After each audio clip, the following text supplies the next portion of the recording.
Hello दोस्तों, आपका स्वागत है आपके अपने यूट्यूब चैनल पर। तो दोस्तों चलिए आज की इस वीडियो में हम देखने वाले हैं 8 ग्रेड अभ्यास पुस्तिका भाषा भारती कक्षा 8, जो कि आपकी गवर्नमेंट स्कूल द्वारा दी जा रही नई बुक घर से भरने के लिए हिंदी की। तो दोस्तों अगर आपको हमारी वीडियो अच्छी लगे तो जल्दी से वीडियो को लाइक और शेयर कीजिए, और अगर चैनल पर नया है तो जल्दी से चैनल के लिए सब्सक्राइब कर लीजिए। ठीक है, चलिए अब हम बढ़ते हैं पाठ की ओर। तो हमारा पाठ 7 है, क्या हो जाएगा? पाठ 7 भेड़ाघाट। पाठ का नाम है भेड़ाघाट। चलिए अब आगे बढ़ते हैं हम इनकी क्वेश्चन की ओर। तो आप पहले यहाँ पर पूर्व तैयारी व निर्देशों को पढ़ लीजिए। चलिए आए देखिए हमारा प्रश्न नंबर बहुविकल्पी प्रश्न, सही उत्तर छाट कर लिखिए। तो प्रश्न नंबर 1 है, भेड़ाघाट में कौन सी नदी बहती है? तो इसके 4 ऑप्शन है, तो का बी वाला ऑप्शन सही हो जाएगा, नर्मदा। दूसरा है, लोकमान्य के अनुसार भेड़ाघाट में तपस्या करने वाले ऋषि कौन थे? तो इसके 4 ऑप्शन दिए गए, तो आपका सही वाला ऑप्शन ए वाला ऑप्शन सही हो जाएगा, भृंग। कौन थे? भृंगु। चलिए प्रश्न नंबर 3 है आपका, नर्मदा नदी का उद्गम कहाँ से हुआ है? तो इसके 4 ऑप्शन दिए, सी वाला ऑप्शन सही हो जाएगा, अमरकंटक से। कहाँ से हुआ है? अमरकंटक से। चलिए अब आते हैं हम क्वेश्चन नंबर 4 पर। तो यह देखिए हमारा क्वेश्चन नंबर 4 है, 3 हो जाएगा, 4 है। सही वर्तनी वाला शब्द कौन सा है? तो इसके जो है उत्तर देखिए क्या है, बी वाला ऑप्शन सही हो जाएगा, प्रपात। क्या हो जाएगा? प्रपात। चलिए अब आते हैं हम क्वेश्चन नंबर 5 पे। इन्होंने जन्म लेते ही भेड़ाघाट देखा और भेड़ाघाट देखते देखते ही मिट जाएंगे। लेखक ने यह बात किसके बारे में कही है? तो इसके जो है 4 ऑप्शन दिए गए, इसका सही आंसर हो जाएगा ए वाला, मछलियों व मगरमच्छों के लिए। किसके लिए? मछलियों व मगरमच्छों के लिए। चलिए अब आते हैं हम क्वेश्चन नंबर 6 पर। नीचे दिए गए शब्दों में से उचित शब्द चुनकर रिक्त स्थानों की पूर्ति कीजिए। तो यह देखिए प्रश्न नंबर 6 में भरा जाए, नर्मदा नदी की लंबाई मील है। कितनी मील है? 800 मील है। प्रश्न नंबर 7 है, मध्य प्रदेश की नर्मदा नदी की परिक्रमा की जाती है। तो किसी नर्मदा नदी की परिक्रमा की जाती है मध्य प्रदेश में। देखिए प्रश्न नंबर 8 है आपका, तपस्या करने वाले को कहते हैं, क्या कहते हैं? तपस्वी। प्रश्न नंबर 9 है, चट्टानों के घर्षण से नदी की धार से स्वर निकलता है, धर धर। ठीक है। प्रश्न नंबर 10 है, भेड़ाघाट में संगमरमर की चट्टानें पर्वत की हैं। किसकी हैं? अरावली पर्वत की। तो दोस्तों आपके प्रश्न नंबर जो 1 से लेकर 10 तक कंप्लीट हो चुके हैं। अब आते हैं प्रश्न नंबर 11 पर।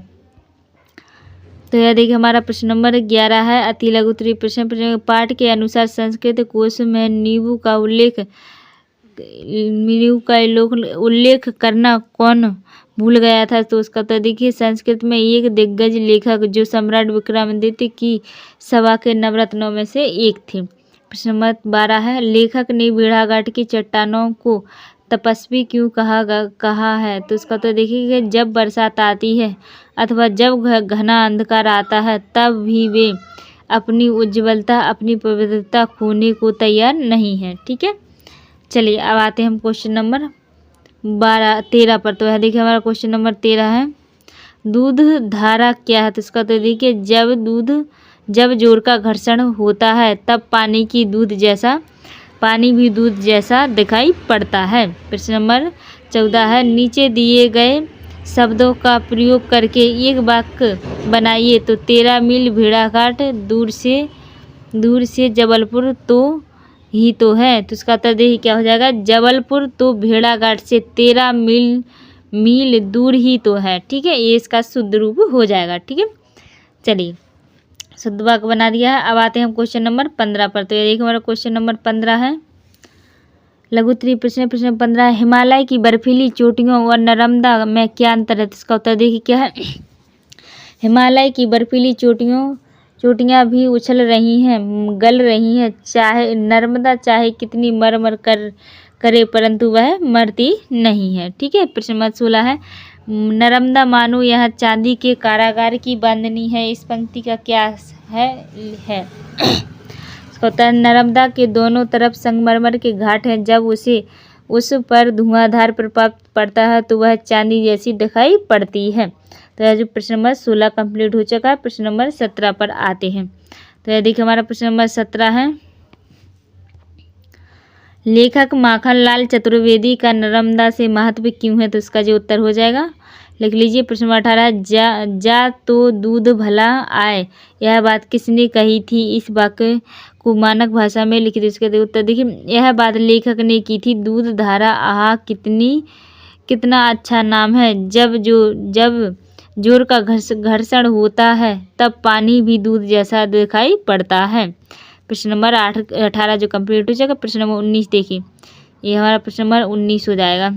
दीर्घ उत्तरीय प्रश्न है। प्रश्न नंबर 19 है, बड़ा छोटों को सिर पर लेकर ही बड़ा होता है। पंक्ति के आशय को स्पष्ट करते हुए लिखिए कि यह किस संदर्भ में कही गई।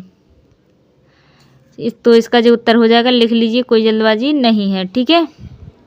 चलिए अब आते हैं हम क्वेश्चन नंबर 20 पर। तो यह देखिए हमारा क्वेश्चन नंबर 20 है, भेड़ाघाट के अतिरिक्त मध्य प्रदेश के किस एक धार्मिक एवं संस्कृतिशाली के बारे में लिखिए। तो इसका मंडू के बारे में लिखा है हमने, आप आराम से लिख लीजिए, कोई जल्दबाजी नहीं है, ठीक है। चलिए दोस्तों, इसके साथ हम वीडियो का एंड करते हैं। और अगर आपको हमारी वीडियो अच्छी लगी है तो जल्दी से वीडियो को लाइक और शेयर कीजिए, और अगर चैनल पर नया है तो जल्दी इस चैनल के लिए सब्सक्राइब कर लीजिए। चलिए दोस्तों, मिलते हैं अगली वीडियो, जब तक के लिए जय हिंद जय भारत।